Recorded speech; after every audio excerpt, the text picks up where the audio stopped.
Hello friends, स्वागत है आपका अपने YouTube चैनल में। इस वीडियो में हम पढ़ेंगे एआई की सहायता से अंकित सर के द्वारा कराया गया यूपी पुलिस कांस्टेबल का जीत सीरीज का हिंदी का प्रैक्टिस सेट नंबर 2, जो आपको एकदम मूवीज की तरह सुनकर याद हो जाएगा। तो चलिए शुरू करते हैं। इस जीत सीरीज प्रैक्टिस सेट का जो प्रश्न 1 है, वो सीधे तौर पे पूछता है कि व्यंजन किसे कहते हैं। अब किताबों में तो अक्सर लिखा होता है कि जिनका उच्चारण स्वरों की सहायता से होता है, पर ईमानदारी से कहूं तो ये परिभाषा मुझे हमेशा थोड़ी अधूरी सी लगती है। अधूरी कैसे? मतलब व्यंजनों को स्वरों की सहायता आखिर क्यों चाहिए? क्या वो खुद से उच्चारित नहीं हो सकते? उम्म, ये बहुत ही स्वाभाविक सा सवाल है। इसे ऐसे समझते हैं कि व्यंजन अपने आप में पूर्ण ध्वनियां है ही नहीं। जब हम उन्हें बोलने की कोशिश करते हैं, तो हमारे मुंह के अंदर हवा कहीं ना कहीं टकराती है या या रुक जाती है। अच्छा।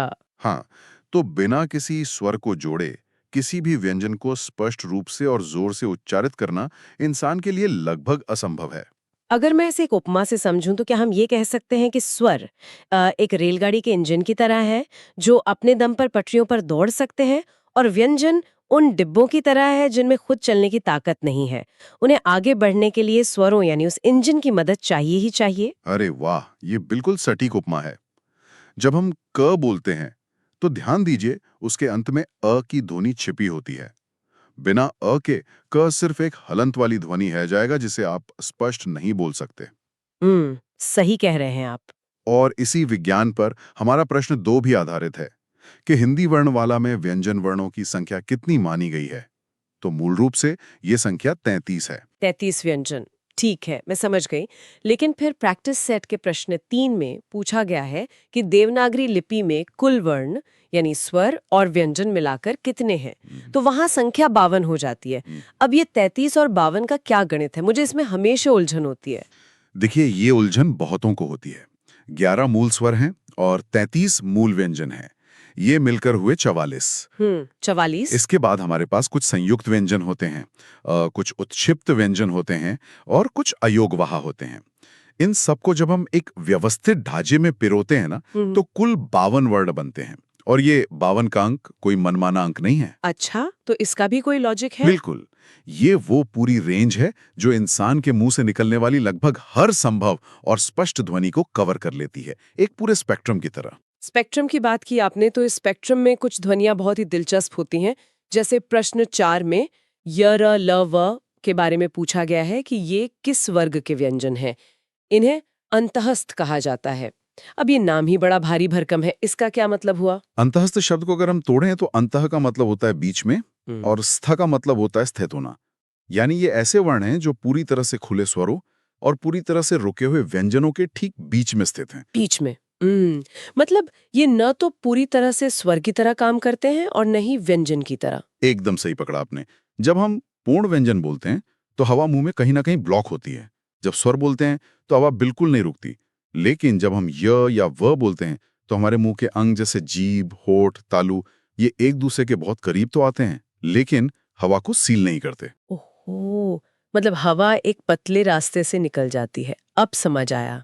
इसी तरह प्रश्न 5 श, श, स, हर के बारे में है, जिन्हें ऊष्म संघर्षी व्यंजन कहा जाता है। अब संघर्षी तो समझ आता है कि शायद हवा को निकलने के लिए संघर्ष करना पड़ रहा है, लेकिन ऊष्म का मतलब तो गर्मी होता है। हाँ, बिल्कुल। ऊष्मा मतलब गर्मी। तो क्या इन अक्षरों को बोलते समय सच में मुंह में गर्मी पैदा होती है, या ये सिर्फ कोई मतलब किताबी नाम है? नहीं नहीं, ये सिर्फ नाम नहीं है। इसके पीछे शुद्ध भौतिक विज्ञान यानी फिजिक्स काम कर रहा है। फिजिक्स? हाँ मुंह के अंदर? हाँ, जब आप श या स बोलते हैं तो आप हवा को एक बहुत ही संकरे रास्ते से बाहर धकेल रहे होते हैं। जब हवा इस संकरे रास्ते से तेज गति से निकलती है तो मुंह की दीवारों और जीभ के साथ उसका भारी घर्षण यानी फ्रिक्शन होता है। अरे हाँ, और जहाँ फ्रिक्शन होगा वहाँ, ये तो बहुत ही अद्भुत है। मैंने कभी बोलते समय इस तरह से सोचा ही नहीं था। अच्छा, प्रश्न 6 पर आते हैं, जहाँ एक बहुत ही आम कंफ्यूजन की बात की गई है। व और ब के बीच का अंतर। कई लोग वजन को बजन बोल देते हैं। ये अंतर वैज्ञानिक रूप से क्या है? यह अंतर सीधे तौर पर हमारे होठों की स्थिति पर निर्भर करता है। ब एक स्पर्श व्यंजन है, जब आप ब बोलते हैं तो दोनों होंठ पूरी तरह से एक दूसरे से चिपक जाते हैं और हवा को कुछ पल के लिए रोक देते हैं। ब। लेकिन व अंतस्थ है। इसे बोलते समय नीचे का होंठ ऊपर के दांतों के बहुत करीब आता है, लेकिन उन्हें पूरी तरह सील नहीं करता। 1 मिनट रुकिए, मैं इसे अभी ट्राई करती हूँ। अगर मैं दोनों होंठ पूरी तरह चिपकाकर व बोलने की कोशिश करूं, तो आवाज ही नहीं निकल रही है। हाँ, वो ब बन जाएगा। बिल्कुल, व बोलने के लिए होठों को हल्का सा खुला रखना भी पड़ेगा। ये तो एकदम प्रैक्टिकल चीज है यार। चलिए प्रश्न 7 की ओर बढ़ते हैं। यहाँ पूछा गया है उत्क्षिप्त व्यंजन के बारे में और उदाहरण दिया गया है ड। ये उत्क्षिप्त क्या होता है? उत्क्षिप्त का शाब्दिक अर्थ होता है फेंका हुआ या उछाला हुआ। जब हम ड़ या ढ़ का उच्चारण करते हैं तो हमारी जीभ की नोक पहले ऊपर तालू की तरफ पीछे मुड़ती है और फिर एक झटके के साथ नीचे गिरती है। झटके के साथ? हाँ, ऐसा लगता है जैसे जीभ ने उस ध्वनि को बाहर की तरफ उछाल कर फेंक दिया हो। आप सड़क बोलकर देखिए, आपको वो झटका महसूस होगा। सड़क। अरे हाँ, जीभ सच में झटके से नीचे आ रही है। फेंका हुआ ये याद रखने का बहुत ही शानदार तरीका है। और इसी से जुड़ा है प्रश्न 8 कि ढ वर्ण किस वर्ग का है और उसका स्थान क्या है।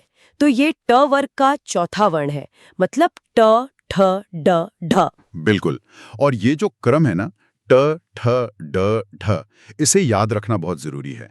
ये जो क च ट त प वाले 5 वर्ग हैं, ये कोई साधारण लिस्ट नहीं है। इसी क्रम पर हमारी आगे की पूरी चर्चा की हुई है। आगे की चर्चा मतलब ध्वनि के वाइब्रेशन और हवा के प्रवाह का पूरा विज्ञान इन्हीं वर्गों पर निर्भर है। वाइब्रेशन की बात से मुझे प्रश्न 9 का ध्यान आ रहा है।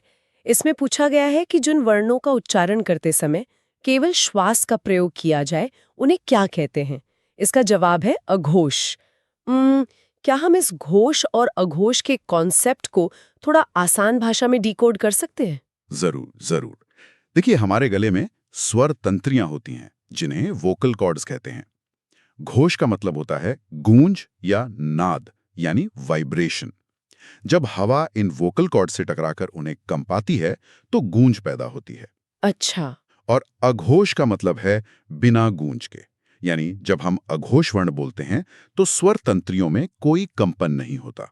तो क्या हम इसे महसूस कर सकते हैं? जैसे अगर मैं अपने गले पर हाथ रखकर बोलूं, क्योंकि प्रश्न 10 में अघोष व्यंजन का उदाहरण क दिया गया है। 1 सेकंड में गले पर हाथ रखकर क क क बोल रही हूं, मुझे सच में कोई खास वाइब्रेशन महसूस नहीं हो रहा। अब उसी जगह हाथ रखकर ग ग ग बोलकर देखिए। ग ग ग। अरे हाँ, यहाँ तो पूरा गला वाइब्रेट कर रहा है। यही विज्ञान है, और इसी पर वर्णमाला का एक बहुत ही सटीक फॉर्मूला बना है। किसी भी वर्ग का पहला और दूसरा वर्ण हमेशा अघोष होता है, क्योंकि उनमें कंपन नहीं होता। जैसे क और ख। बिल्कुल। और तीसरा, चौथा और पांचवां वर्ण सघोष या घोष होता है, जैसे ग घ ङ। ये फॉर्मूला तो गजब का है। तो अगर हम प्रश्न 11 को देखें, जिसमें पूछा गया है कि च, ग्व, झ, ट, त में से अघोष कितने हैं, तो इस फॉर्मूले के हिसाब से च, ट और त अघोष होंगे, क्योंकि ये अपने अपने वर्ग के पहले वर्ण हैं, यानी कुल 3 अघोष हुए। एकदम सही पकड़ा आपने। और बाकी जो बचे ग्व और झ, वो अपने वर्ग के तीसरे और चौथे वर्ण हैं, इसलिए वे घोष हैं। इसी तर्क से प्रश्न 12 भी हल हो जाता है। क वर्ग में अघोष व्यंजन कितने हैं? चूंकि क और ख अघोष है, तो बचे हुए 3 मतलब ग, घ और ङ घोष होंगे। ये तो रटने वाली बात ही नहीं रही। बिल्कुल, रटना तो है ही नहीं। लेकिन प्रश्न 13 में एक ट्रिकी चीज है। इसमें एक असत्य कथन पहचानने को कहा गया है, और वह कथन है कि सभी विसर्ग सघोष हैं। ये गलत क्यों है? विसर्ग तो गले से ही निकलता है ना? निकलता तो गले से है, और विसर्ग का उच्चारण ह की तरह जरूर होता है, जैसे दुख शब्द में। लेकिन जब हम विसर्ग बोलते हैं तो हवा बिना वोकल कॉर्ड्स को वाइब्रेट किए ही बाहर निकल जाती है। अच्छा, मतलब गूंज नहीं होती? एकदम नहीं, इसमें गूंज नहीं होती। इसीलिए इसे सघोष कहना तकनीकी रूप से पूरी तरह गलत है। ये अघोष है। तो कंपन की बात हो गई। अब हवा की मात्रा यानी एयर वॉल्यूम पर आते हैं। प्रश्न 14 में पूछा गया है कि जिन वर्णों के उच्चारण में मुख से अधिक वायु निकले, उन्हें क्या कहते हैं? उत्तर है महाप्राण। ये प्राण शब्द यहाँ सांस के लिए इस्तेमाल हुआ है ना? जी हाँ, यहाँ प्राण का मतलब सांस या हवा है। महा का अर्थ है ज्यादा और अल्प का अर्थ है कम। जब हम महाप्राण बोलते हैं तो हमारे फेफड़ों से ज्यादा हवा बाहर की ओर धकेली जाती है। अगर मैं इसकी तुलना चलने और दौड़ने से करूं तो क्या ये सही होगा? मतलब जैसे चलने में हमारी सांस सामान्य रहती है, कम ऊर्जा लगती है, जो कि अल्प प्राण हो गया। लेकिन दौड़ने में ज्यादा सांस लगती है, सांस फूलती है, तो वो महाप्राण हो गया। ये उपमा एकदम बेहतरीन है। जब आप क बोलते हैं तो वो एक सामान्य कदम रखने जैसा है, लेकिन जब आप ख बोलते हैं तो आपको पेट से एक अतिरिक्त धक्का देना पड़ता है, ज्यादा हवा फेंकनी पड़ती है। वो दौड़ने जैसा प्रयास है। समझ गई। और इसी आधार पर हर वर्ग का पहला, तीसरा और पांचवा वर्ण अल्प प्राण होता है और दूसरा और चौथा महाप्राण होता है। तो अगर स्वरों की बात करें, जो कि हमारा प्रश्न 15 है, सभी स्वर क्या होते हैं? उत्तर है अल्प प्राण। इसका मतलब स्वरों को बोलने में वो दौड़ने वाली मेहनत नहीं लगती। बिल्कुल नहीं। स्वर बहुत ही सुगम ध्वनियां हैं। वे बिना किसी रुकावट के बाहर आ जाती हैं। इसलिए उनके उच्चारण में हवा का प्रवाह बहुत ही नियंत्रित और कम होता है। समझ गई। अब प्रश्न 16 में अंतःस्थ व्यंजन यानी य, र, ल और व के बारे में पूछा है। ये अल्प प्राण और सघोष दोनों होते हैं। इसे ऐसे देखिए कि य, र, ल, व बहुत ही स्मूथ ध्वनियां हैं। हवा कम निकलती है, इसलिए ये अल्प प्राण है। लेकिन जब ये निकलती हैं तो वोकल कॉर्ड्स में वाइब्रेशन होता है। अच्छा, इसीलिए ये सघोष हैं। बिल्कुल। लेकिन प्रश्न 17 में जो ऊष्म व्यंजनों का गणित है वो थोड़ा घुमावदार है।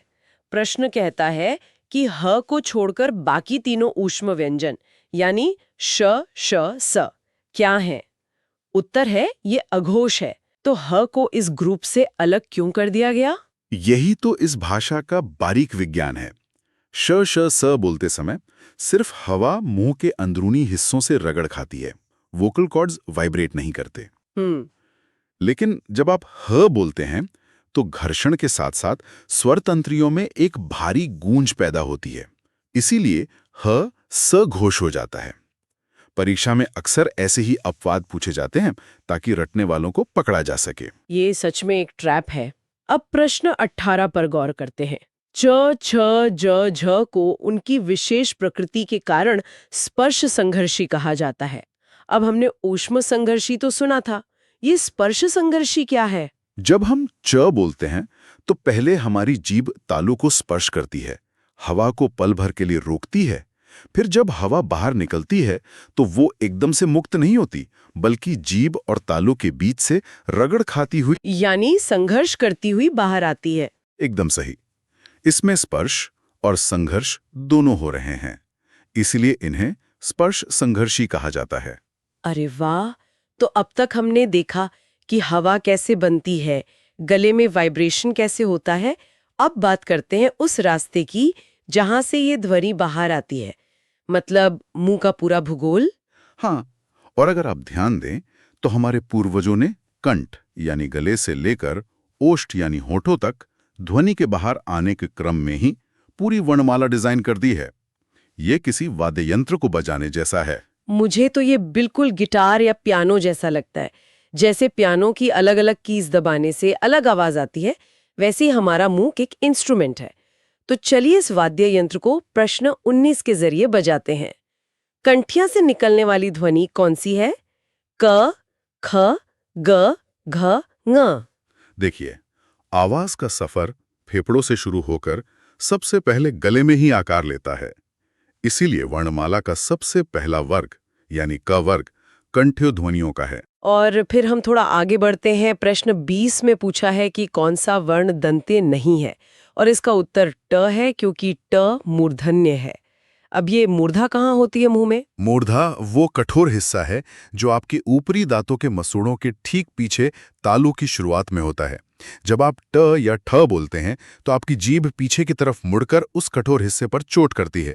ये दांतों को बिल्कुल नहीं छूती। अच्छा, और जब हम प्रश्न 21 की बात करते हैं, दांत और जीभ के स्पर्श से बोले जाने वाले वर्ण जिन्हें दंते कहते हैं, तो स्थिति बदल जाती है। हाँ, आप त या थ बोलकर देखिए, आपकी जीभ की नोक सीधे आपके ऊपरी दांतों के पिछले हिस्से को धकेल रही होगी। अगर किसी के दांत ना हो तो वो स्पष्ट रूप से त बोल ही नहीं पाएगा। ये तो एकदम सीधा अनुभव है। अब प्रश्न 22 में इन सारे कॉन्सेप्ट्स को मिलाया गया है कि कंठ्य अल्प प्राण व्यंजन कौन सा है, और उत्तर है ग। देखिए, इसमें दो शर्तें हैं। पहली शर्त है कंठ्य यानी क ख ग घ न। दूसरी शर्त अल्प प्राण यानी बोलते समय हवा कम निकलनी चाहिए, जो पहला और तीसरा वर्ण होता है। तो ग तीसरे स्थान पर आता है, कंठ से बोला जाता है और हवा कम लगती है। बिल्कुल, इसलिए ये कंठ्य अल्प प्राण है। ये तो पजल सॉल्व करने जैसा मजा दे रहा है सच में। प्रश्न 23 है कि किन वर्णों को व्यंजन तथा स्वर के मध्य का माना जाता है। इसका उत्तर अंतःस्थ है, जिस पर हम पहले भी बात कर चुके हैं। बिल्कुल, ये दोनों के बीच का एक ब्रिज या पुल है। चलिए, अक्षरों को तो हमने उनके उत्पत्ति स्थल से समझ लिया। अब देखते हैं कि ये वर्ण जब आपस में मिलते हैं तो शब्दों का निर्माण कैसे होता है। प्रश्न 24 है, दिल्ली या पक्का शब्द में किस प्रकार की ध्वनि है। उत्तर है द्वित्व या युग्मक ध्वनि। द्वि का मतलब होता है दो, जब एक ही व्यंजन लगातार दो बार आए। पहली बार बिना स्वर के यानी आधा, और तुरंत बाद स्वर के साथ यानी पूरा, तो उसे द्वित्व कहते हैं। जैसे दिल्ली में आधा ल और पूरा ल एक साथ है। बिल्कुल सही। अब प्रश्न 25 लेते हैं, जो मुझे लगता है कि डिक्शनरी यानी शब्दकोश देखने वालों को सबसे ज्यादा परेशान करता है। हिंदी शब्दकोश में क्ष का क्रम किस वर्ण के बाद आता है। उत्तर है क के बाद। अब एक मिनट रुकिए, क्ष तो वर्णवाला के बिल्कुल अंत में आता है ना, तो डिक्शनरी में ये क के बाद क्यों मिलेगा? ये तो बहुत ही इलॉजिकल है। देखने में ये भले ही इलॉजिकल लगता है, लेकिन ये बहुत लॉजिकल है। क्ष कोई मूल वर्ण नहीं है, ये एक संयुक्त व्यंजन है। इसका निर्माण आधा क और पूरे श के मिलने से होता है। ओहो, क और श। हाँ, चूंकि इसकी शुरुआत क ध्वनि से हो रही है, इसलिए वैज्ञानिक रूप से डिक्शनरी में इसे क वाले शब्दों के खत्म होने के तुरंत बाद रखा जाता है। तो जो चीज क से शुरू हो रही है वो क की श्रेणी में ही रहेगी। ये जानकारी तो बहुत से लोगों को चौंका सकती है। इसी तरह शब्दों के इस पोस्टमार्टम को हम प्रश्न 26 में भी देखते हैं, जहां कृपा शब्द में कृ का वर्ण विच्छेद पूछा गया है। उत्तर है क हलंत के साथ और री। यहां बहुत लोग गलती करते हैं। वे जो नीचे मात्रा लगी होती है उसे र मान लेते हैं, लेकिन वो नीचे लगा हुआ घुमावदार निशान दरअसल री यानी ऋषि वाला स्वर है। और अगर असल र की बात करें तो प्रश्न 27 में पूछा गया है कि लुंठित व्यंजन कौन सा है, जिसका उत्तर र है। यहाँ लुंठित का क्या अर्थ है? लुंठित का मतलब होता है लुढ़कना या थरथराना। जब आप र का उच्चारण करते हैं तो आपकी जीभ की नोक तेज हवा के दबाव से कांपती है, थरथराती है। ऐसा लगता है जैसे जीभ लुढ़क रही हो। थरथराहट बिल्कुल स्पष्ट है। अब प्रश्न 28 में एक पूरे शब्द का विच्छेद करने को कहा गया है। शब्द है उद्यान और इसका वर्ण विच्छेद है उ प्लस द प्लस य प्लस आ प्लस न प्लस अ। इस शब्द की चाबी इसके द्य में छिपी है। जो विद्यालय या उद्यान में द्य आता है ना, उसे अक्सर लोग घ या ध समझ लेते हैं, लेकिन वो असल में आधे द और पूरे य का मिश्रण है। यहाँ से अब हमारा सफर वर्णमाला के एकदम एडवांस लेवल में प्रवेश कर रहा है। 29 से लेकर 37 तक के प्रश्न ऐसे हैं जहाँ हमें कई चीजों को एक साथ देखना है। मुझे तो ये बिल्कुल वेक्टर मैथ्स या जीपीएस कोऑर्डिनेट जैसा लग रहा है, जहाँ हर आवाज का अपना एक सटीक अक्षांश और देशांतर यानी लैटिट्यूड और लॉन्गिट्यूड है। आपने बिल्कुल सही पकड़ा। परीक्षाओं में ऐसे मिश्रित प्रश्न इसीलिए पूछे जाते हैं ताकि ये परखा जा सके कि छात्र को सिर्फ नियम रटे हुए हैं या उसकी समझ गहरी है। यहाँ स्थान, प्राण और घोष सब मिलकर एक सटीक वर्ण की पहचान तय करते हैं। तो चलिए इस जीपीएस को नेविगेट करते हैं। प्रश्न 29 है, कंठोष्ठ्य दीर्घ स्वर कौन सा है? उत्तर है ओ। कंठोष्ठ्य शब्द दो शब्दों से बना है, कंठ और ओष्ठ। औ बोलते समय आवाज गले से तो आती है, लेकिन साथ ही आपके दोनों होंठ गोल हो जाते हैं। इसी से मिलता जुलता प्रश्न 30 है कि ए के उच्चारण में किसकी सहायता ली जाती है? उत्तर है कंठ और तालु। ए स्वर दरअसल अ और ई के मिलने से बनता है। अ कंठ से बोला जाता है और ई तालु से। तो दोनों के मिश्रण से बना ए स्वर स्वाभाविक रूप से कंठ और तालु का इस्तेमाल करेगा। और प्रश्न 31 में कंठ तालव्य दीर्घ स्वर का उदाहरण ए है। तो ए और ए दोनों ही कंठे तालव्य हुए। अब प्रश्न 32 पर आते हैं, जो सच में एक कोऑर्डिनेट खोजने जैसा है। तालव्य, महाप्राण, अघोष व्यंजन कौन सा है? इसका उत्तर है छ। ये कैसे निकला? चलिए इस फॉर्मूले को स्टेप बाय स्टेप डिकोड करते हैं। पहली शर्त है तालव्य, जिसका मतलब है च वर्ग के वर्ण। च, छ, ज, झ, ञ। दूसरी शर्त है महाप्राण, यानी बोलते समय ज्यादा हवा निकलनी चाहिए, जो कि वर्ग का दूसरा या चौथा वर्ण होता है, मतलब छ या झ। ठीक है। और तीसरी शर्त है अघोष, यानी गले में वाइब्रेशन नहीं होना चाहिए, जो कि वर्ग का पहला या दूसरा वर्ण होता है, मतलब च या छ। अब इन तीनों शर्तों में कॉमन क्या है? सिर्फ छ, जो दूसरे नंबर पर है। क्या बात है, एकदम वेन डायग्राम की तरह सॉल्व हो गया ये तो। प्रश्न 33 भी इसी का टेस्ट है। झ, झ, छ, छ, इनमें तालव्य, महाप्राण, अघोष वर्ण कितने हैं? उत्तर है 1 और वो है सिर्फ छ। हाँ, क्योंकि बाकी अक्षरों में कोई ना कोई नियम टूट रहा है। च अल्पप्राण हो गया और ज, झ सघोष हो गए। प्रश्न 34 है, मूर्धन्य, महाप्राण, अघोष व्यंजन कौन सा है? उत्तर ठ है।